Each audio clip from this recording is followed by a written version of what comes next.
Oke, assalamualaikum warahmatullahi wabarakatuh. Selamat pagi semuanya. Oke. Baik, kembali lagi ke channel Lilliput Nendar, channel untuk hobi dan edukasi.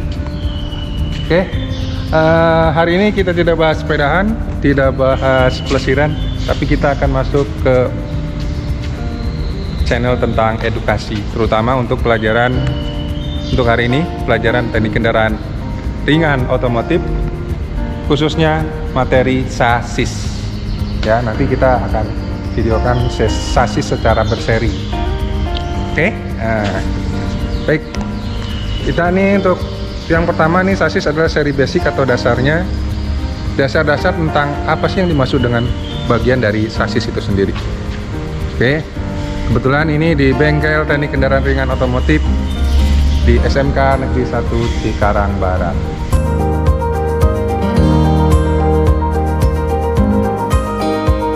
Baik, oke, ini sudah kita angkat satu mobil ke atas untuk melihat apa sih itu bagian dari sasis. Oke, sebelum masuk ke sasis, sasis itu ada di kendaraan bermotor ya, mau motor atau mobil itu pasti ada yang namanya sasis. Ini ada motor, sepeda juga ada sasis, atau bahasa lainnya tuh nyebutnya ada yang bilang juga frame. Jadi sasis atau frame itu sama. Sasis itu adalah rangka yang berfungsi untuk menopang bodi, kemudian komponen-komponen kendaraan yang lain, termasuk menopang mesin. Kalau di tubuh manusia ya berarti tulangnya yang menyangga seluruh komponen atau tubuh kita sehingga kita bisa berdiri, termasuk sasis yang ada pada mobil. Baik, kita lanjut aja. Oke, secara garis besar ya, sambil lihat ini ya, frame atau bagian-bagian sasis mobil itu ditentukan jenisnya berdasarkan dari konstruksi engine. Makanya ada sasis jenis tipe engine FR atau front engine rear drive. Nah, ini contohnya ya. Terus ada juga sasis front engine front drive, contohnya yang itu ya, R3, Suzuki R3 atau Mitsubishi Mirage ya. Kalau untuk yang Toyota Rush, Avanza, dan Suzuki ini adalah jenisnya FR, front engine rear drive. Nah, dengan konstruksi seperti itu otomatis mereka mempunyai karakter tersendiri ya.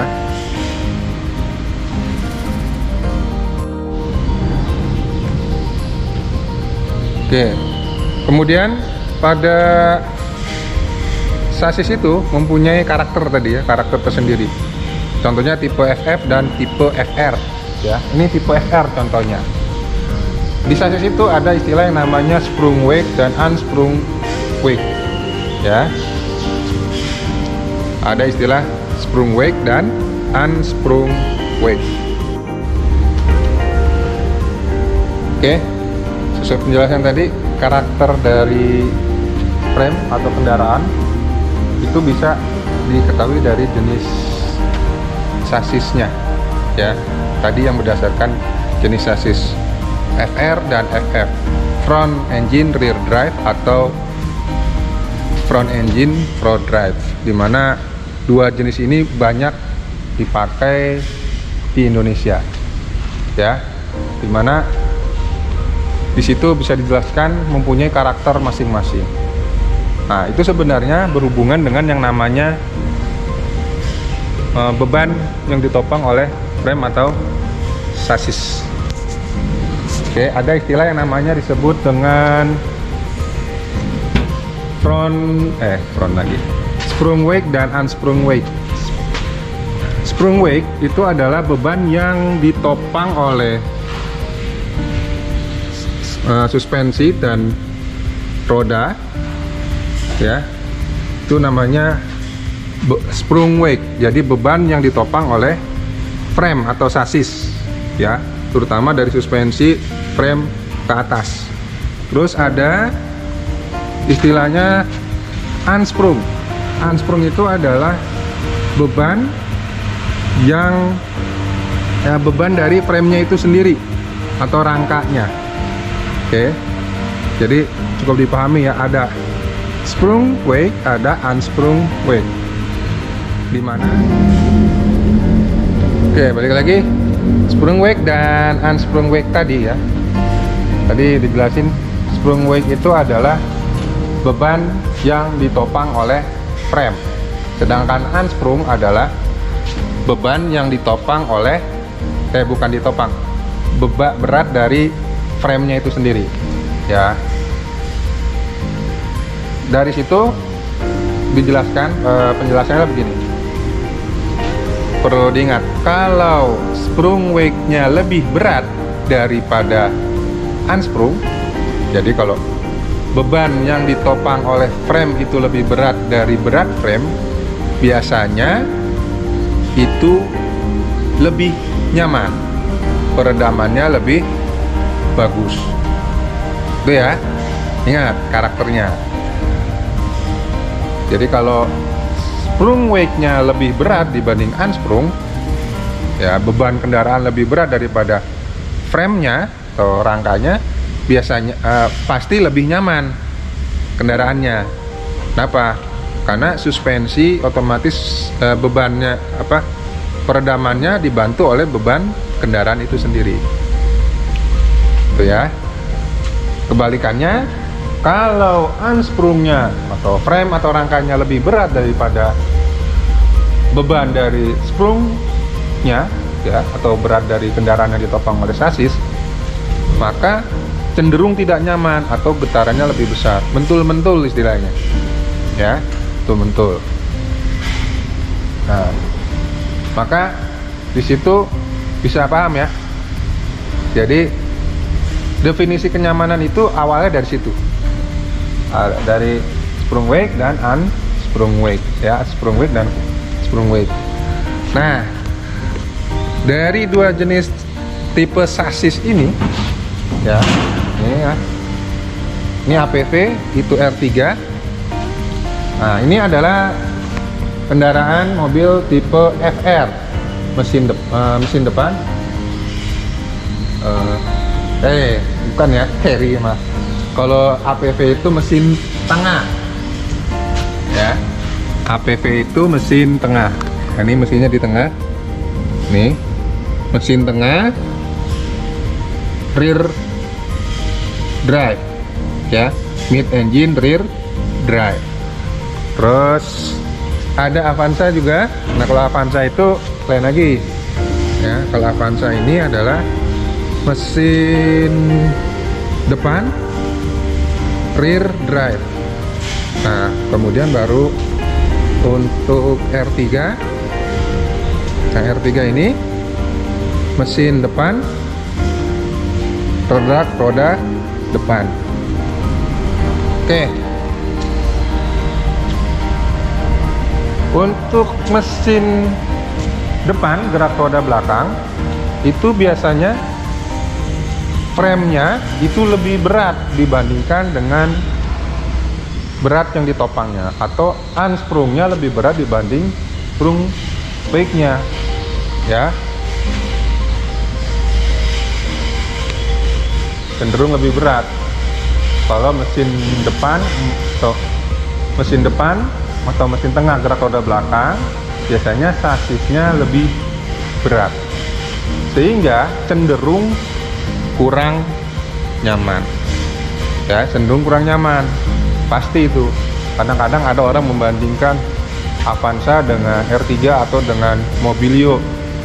Kok lebih nyaman Mobilio dan R3 ya dibanding Avanza atau APV? Ya jelas, karena emang dia karena tipenya tipe FR, sudah itu gerak roda belakang rigid pula ya, rigid pula. Apa itu rigid nanti kita jelaskan di sistem suspensi. Otomatis dalam kondisi standar pasti Avanza kurang nyaman dibandingkan dengan mobil Mio atau R3. Terus kalau kurang nyaman, kenapa kok Avanza laku? Karena ada sisi lain dari tipe FR itu keunggulannya. Apa aja keunggulannya? Oke, karena frame-nya itu lebih berat dibandingkan dengan berat yang ditopangnya. Pertama, dia lebih kuat, lebih mampu menahan beban yang lebih berat. Ya, makanya Avanza bawa beban berat itu malah makin nyaman. Jadi kalau diisi penuh baru nyaman. Kenapa? Karena beban sprung weight-nya sudah lebih berat dibandingkan dengan unsprung-nya. Gitu ya. Jadi kalau tipe FR supaya nyaman ya diisi penuh. Ya, diisi penuh. Itu keunggulan tipe FR. Ya, dia baru nyaman kalau diisi beban penuh. Kemudian karena rigid, drag roda belakang udah gitu rigid ya.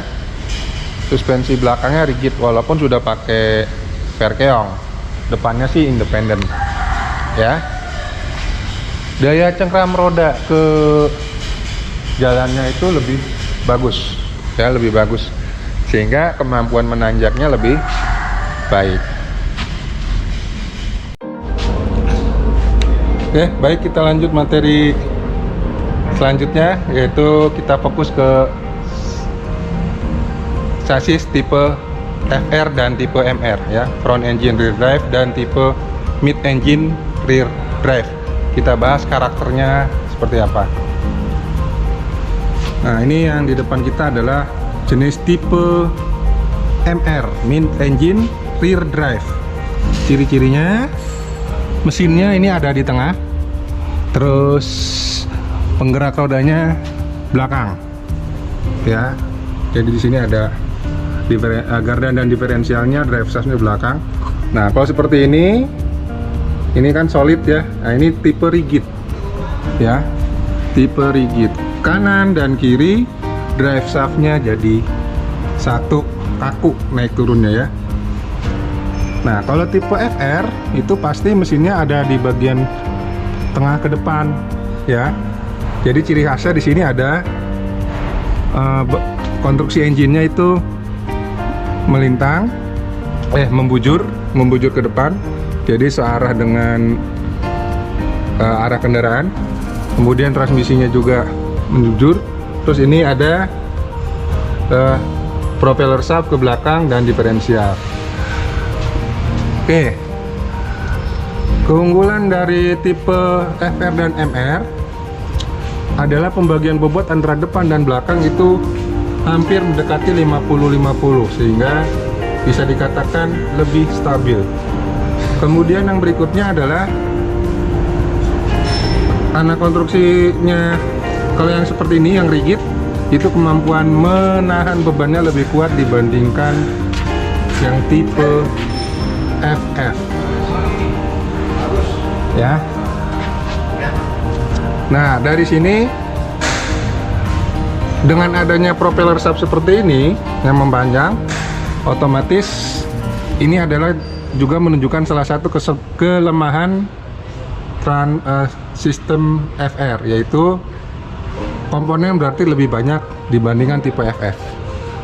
Berikutnya, dengan adanya propeller di sini, propeller ini kan bergerak naik turun, maka di sini harus ada space, ada celah yang tinggi. Nah, dengan adanya celah yang tinggi ini, otomatis dek bawah dia akan lebih tinggi. Karena dek bawah lebih tinggi, otomatis mengurangi ruang penumpang pada mobil minibus. Jadi ada gundukannya di tengah kalau yang tipe FR ya. Terus seperti penjelasan di awal tadi, tipe FR kelemahannya ya karena unsprungnya lebih berat, ya berarti kurang nyaman. Dia baru nyaman kalau bebannya yang ditopang lebih berat dari sprung weight-nya. Kemudian keunggulan dari tipe FR lagi adalah daya cengkram roda belakang itu lebih baik. Ya, daya cengkram roda belakang lebih baik. Kenapa? Karena dibantu oleh bebannya sendiri oleh frame, ya, sehingga banyak ya, suka di YouTube juga banyak ya, YouTube lainnya juga banyak. Avanza itu enak banget kalau dibawa nanjak, tapi ketika ada Grand Divina yang cc-nya lebih besar atau Mobilio diajak nanjak, suka nggak kuat ya, karena emang di konstruksi sasisnya kurang mendukung sebenarnya. Terus keunggulan berikutnya adalah lebih kokoh ya, untuk apa namanya, untuk kaki-kakinya lebih kokoh ya, lebih kokoh dibandingkan yang tipe FF. Kenapa lebih kokoh? Ya karena lebih kuat, lebih kokoh, dan menahan bebannya lebih ringan dibandingkan yang tipe FR. Terus keunggulan berikutnya yang tipe FR, pada bagian sistem kemudinya ini ya, pergerakan sistem kemudi depannya itu tidak terpengaruh dengan adanya engine. Mau baik engine di depan maupun di tengah, dia tidak terpengaruh, sehingga otomatis radius putar mobil lebih pendek dibandingkan tipe FF. Nah, oke, itu salah satu dari keunggulan sasis atau frame tipe FR dan MR. Terus bedanya FR dan MR apa? Nah, kalau MR itu punya keunggulan lagi, yaitu kalau MR keunggulannya dia titik bobotnya itu ada pas di tengah. Nah, ini berpengaruh terhadap kestabilan ya, makanya kalau APV cenderung tidak menyebabkan limbung pada saat menikung cepat dibandingkan Avanza ya.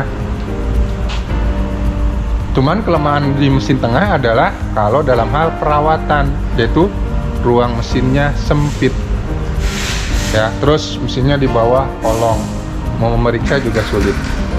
Nah, jadi itu masing-masing ada keunggulannya untuk tipe MR dan FR, tinggal produsen mengiklankannya menunjukkan keunggulannya masing-masing. Jadi sesuaikan kebutuhan pemilihan kendaraan sesuai dengan kondisi lingkungan kendaraan, kondisi di lingkungan Anda. Oke, itu untuk karakteristik dari tipe MR dan FR. Contohnya ini engine-nya tipe MR ya, mid engine rear drive. Oke, kalau masih ada yang kurang tentang karakteristik tipe FR, bisa kalian komen di bawah ya.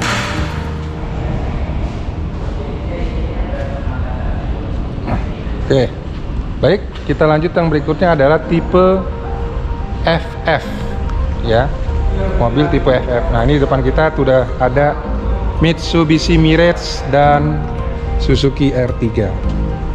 Nah, kita lihat layout dari ruang mesinnya. Nah, kalau tipe FF itu mesinnya melintang ya, melintang seperti ini. Jadi melintang sini. Nah, di sini sudah ada ini transmisinya. Ini transmisinya dan diferensialnya ini di sini. Kalau dari depan ini sebelah kanan, yang di bawah aki, langsung nanti shaftnya, drive shaft itu ke roda depan, kanan dan kiri. Jadi untuk tipe FF, mesin depan gerak roda depan, berarti mesinnya ada di depan, penggerak rodanya di depan. Nah, makanya di sini ada transmisi dan diferensial nempel dengan drive shaft. Nah, makanya kalau di tipe FF biasanya ini nyebutnya transaxle singkatan dari transmisi yang langsung menggerakkan axle shaft, ya, disebutnya transaxle. Kalau di tipe FR, ya, di tipe FR itu transmisi dan diferensial misah, penghubungnya adalah propeller shaft, ya. Makanya kalau di tipe FR disebutnya transmisi sendiri, terus diferensial sendiri, drive shaft sendiri. Nah, kalau di tipe FF itu jadi satu. Jadi semua kerumitan dari sistem pemindah tenaganya ada di depan. Terus bagaimana yang ke roda belakang? Ya, ke roda belakang kosong. Ya, dia hanya menahan beban aja. Ya, jadi dia hanya menahan beban aja. Terus keunggulannya apa? Nah, keunggulan dari tipe FF umumnya sasisnya itu memakai tipe monokok, ya, atau body cell. Jadi bodi kendaraan secara utuh itu juga berfungsi sebagai frame, makanya disebut dengan monokok, ya, disebut juga monokok. Jadi bodi ini sudah merangkap menjadi rangka, ya, jadi satu. Keunggulannya apa? Otomatis lebih ringan, ya, lebih ringan. Secara keseluruhannya lebih ringan. Terus dia tidak ada frame leathernya, ya, atau frame yang model tangga pada tipe FR atau di Avanza, ya. Berarti apa? Berarti unsprungnya atau berat dari kaki-kakinya lebih ringan dibandingkan unsprungnya, sehingga dia otomatis lebih nyaman, ya. Secara konstruksi R3 ini lebih nyaman, ya. Terus keunggulan dari berikutnya dari tipe FF adalah bodi itu bisa dibikin lebih pendek. Kenapa bisa bikin lebih pendek? Karena di tengah ini, ya, di tengah ini di ruang kabin itu tidak ada gundukan di tengah. Nah, kalau di Avanza, Ras, APV ada gundukan di tengah. Itu untuk pergerakan dari propeller shaft, ya. Oke. Nah, karena tipe FF kerumitan ada di depan semua, ya, di bagian depan semua, itu berarti otomatis di sini ada engine, ada power train, terus ada sistem kemudi, terus ada power steering, brake termasuk, ya. Otomatis secara pembagian bobot tipe FF bobot depannya pasti biasanya lebih berat dibandingkan belakang. Akibatnya apa? Akibatnya kalau tipe FF kendaraannya ketika berbelok dia cenderung oversteer, ya. Jadi kalau nikung cepat dia cenderung maunya jalannya lurus, ya. Kemudian karena dia gerak roda depan, dia cenderung narik. Terus bobot depan biasanya kalau nanjak dia butuh tenaga yang lebih besar. Makanya di cc yang sama untuk nanjak dia masih kalah dengan yang tipe FR. Terus berikutnya adalah sudut belok pada roda depan. Ini, ya, sudut belok pada roda depan. Oh ya, lupa kuncinya nggak dipegang. Sudut belok pada roda depan dia lebih terbatas. Akibatnya adalah radius putar mobil tipe FF itu lebih lebar. Jadi kalau mobil kendaraan tipe FF ketika muter balik atau berbelok biasanya dia ambil ancang-ancang dulu biar nggak mentok pas mau muter balik. Jadi radius putarnya lebih jauh. Nah, itu tipe FF, ya. Jadi keunggulan dari kendaraan tipe FF adalah satu, lebih ringan, suspensinya lebih nyaman, terus komponennya lebih sedikit ya. Komponennya lebih sedikit karena nggak ada propeller kan, semuanya di depan semua ya. Otomatis mobil tipe FF bisa dibuat lebih murah. Terus kelemahannya apa? Kelemahannya adalah karena berat bodinya lebih berat dibandingkan dengan kaki-kakinya, otomatis biasanya kaki-kakinya lebih lemah ya.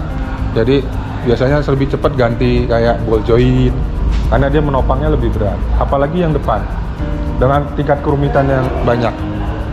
Terus radius putar lebih jauh,